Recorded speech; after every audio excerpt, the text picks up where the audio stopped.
श्री स्वामी समर्थ. छत्रपती शिवाजी महाराजांनी हिंदवी स्वराज्याची सुवर्ण मुहूर्त मेढ रोवली ती या पुण्यनगरीतच. अटकेपार झेंडे लावले श्रीमंत बाजीराव पेशवे यांच्या सहकार्याने या पुण्यनगरीतच. अशा या पुण्यनगरीची शान म्हणजेच 140 वर्ष जुनी महात्मा फुले मंडई. पूर्वी शनिवारवाड्याच्या समोर पटांगण होते. त्या पटांगणात हा भाजी बाजार, फळ बाजार आणि फुल बाजार भरायचा.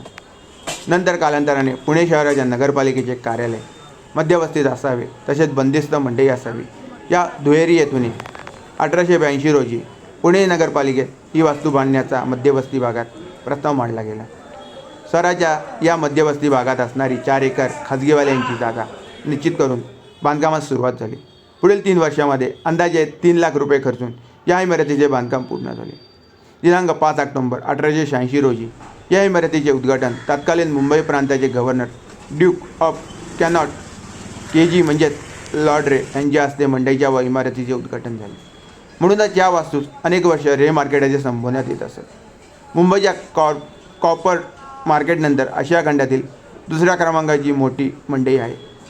1938 मध्ये आचार्य यात्रे पुणे नगरपालिकेचे सभासद असताना त्यांनी या मंडईचे रे मार्केट खोडून महात्मा फुले मंडई असे नामकरण केले आणि तेव्हापासून महात्मा फुले मंडई म्हणून ओळखली जाऊ लागली.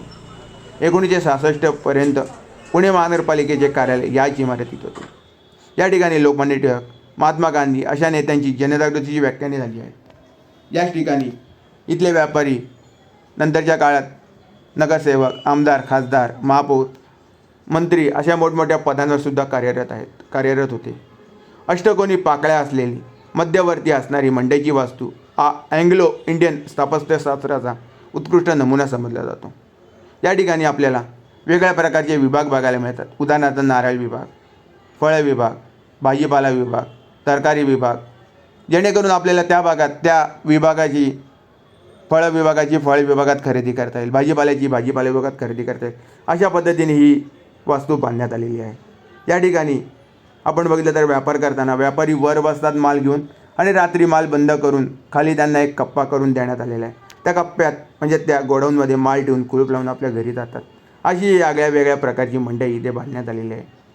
आणि या ठिकाणी सुरुवातीलाच थोर स्वातंत्र्य सेनानी की ज्यांनी स्वराज्य हा माझा जन्मसिद्ध हक्क आहे आणि तो मी मिळवणारच अशी केसरी